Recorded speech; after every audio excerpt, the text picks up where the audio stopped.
When you take your kids to a family restaurant, there's usually a paper placemat that you can get that has activities and puzzles and games and mazes on it. And that gives the kids something to do while the staff are scrambling their eggs or heating up their hot dogs. They grab their nasty little wax sticks that are supposed to be crayons, and they color in some cartoons, and generally they'll end up playing some tic-tac-toe. Unless they're with me, of course, then I like to challenge them with something that's a little bit more of a game.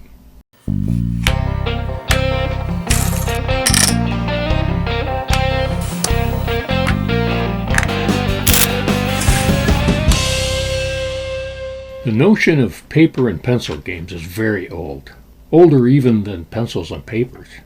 It goes back to slate and chalk days, and even older than that, just drawing a game board in the dirt and using a stick to make marks. Well, as time went on, paper and pencil and slate and chalk became a bit more available, and by the early 1800s, there were books being published of family pastimes and entertainments for boys and girls. And they most always had some type of pencil and paper game to be played. By the latter half of the Victorian period, such famous people as Lewis Carroll, Edward Lucas, and later on Arthur Wynne, and they were all creating new types of pencil and paper games. Now, of course, I've talked about the 3M bookshelf games quite a bit. Here's a picture of my collection as it stands today. In the early 1970s, they had one more foray into the game world. This was a series of 8 games, which they labeled paper games for travel and leisure. They all came in little plastic sleeves with full-color printing on the outside, and a label stuck to the back that had the instructions for the game. Each packet contained a pad of 50 sheets with the game board imprinted on it. Each pad was 5.5 by 8.5 inches. That's half of what Americans call a letter sheet, a letter size. And apparently they did not come with a pencil. You had to supply your own pencil. Now, before we get into the details, let me just take a second here to thank you for being here, to remind you that if you like this video, hit the like and the subscribe and share it with your friends. And I'll also take just a second to let you know that this episode is brought to you by the letter W.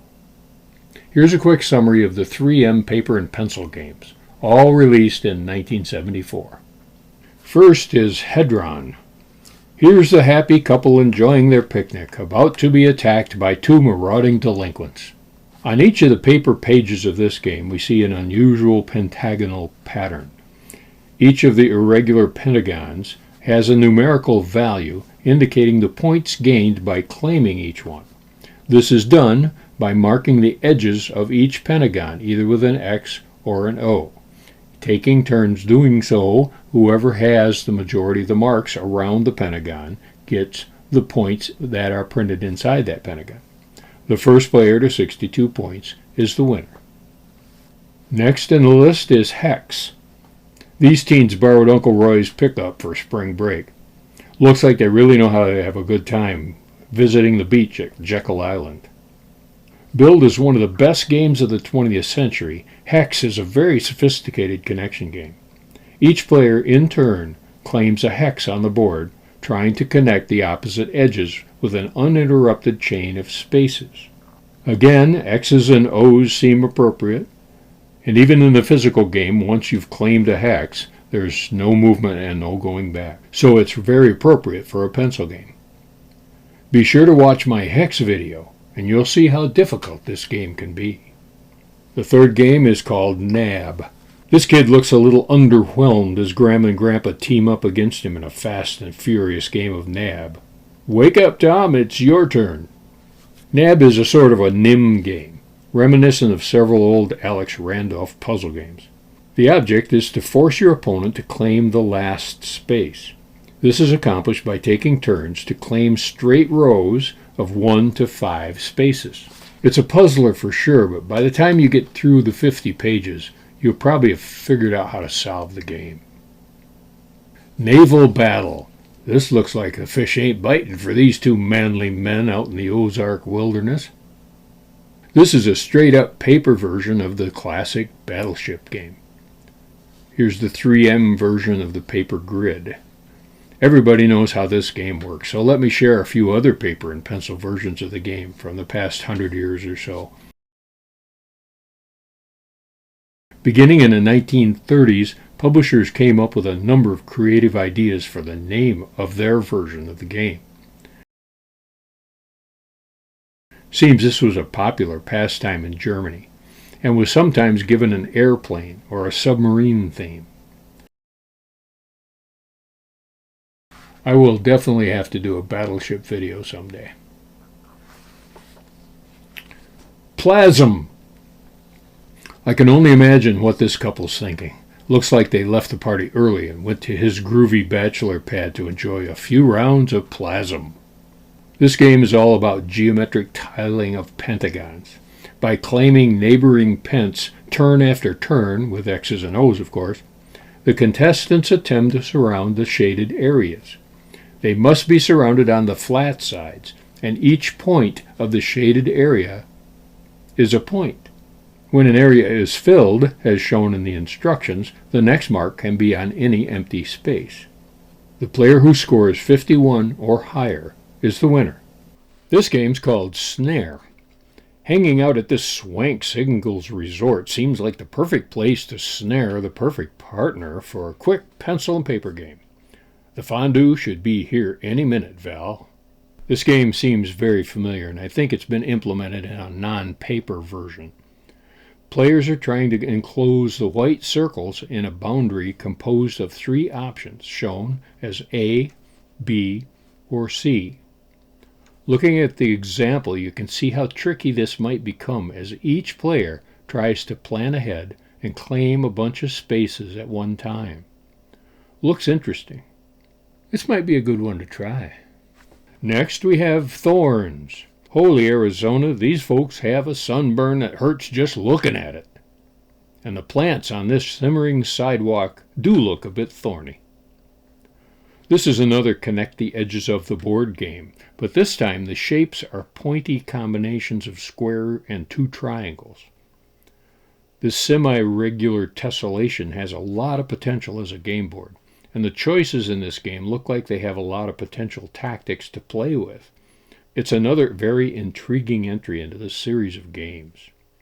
And I think this one would work pretty well with plastic shapes as opposed to just pencils and papers.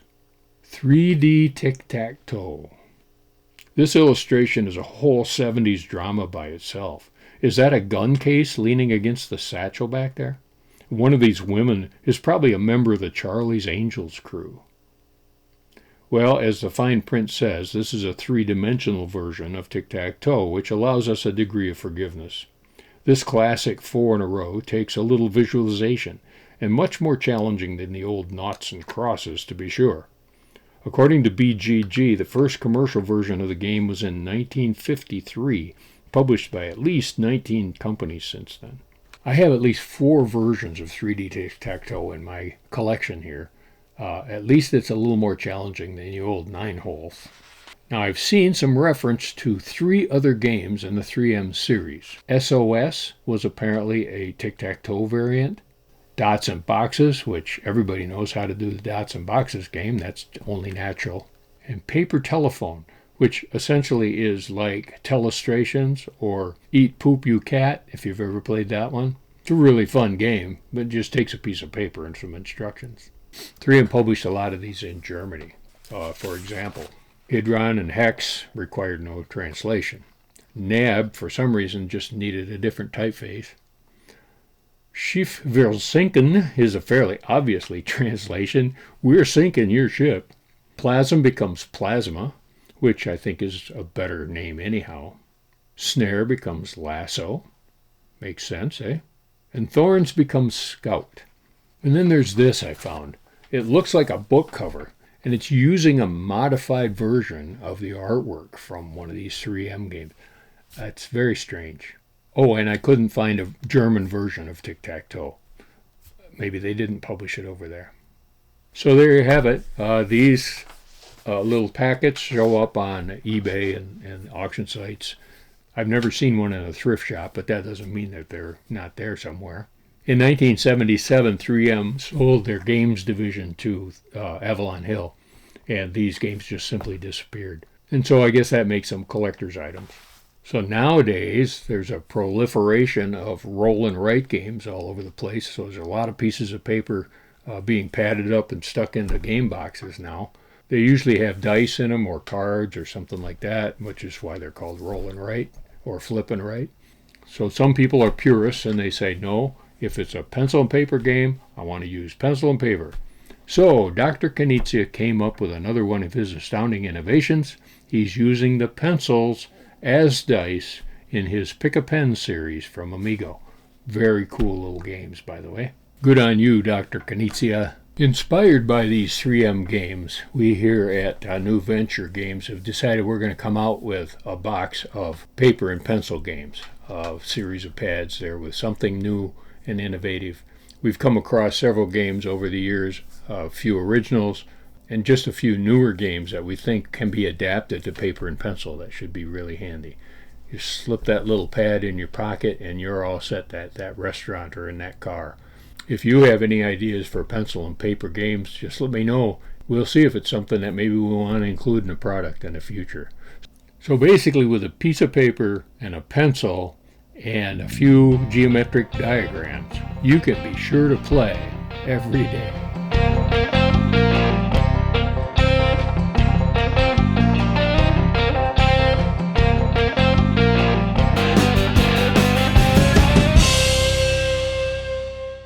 So I'm all set here. I got my good old-fashioned number 2 Ticonderoga here, and I'm ready for any paper and pencil game you can come up with that's the size of a blanket.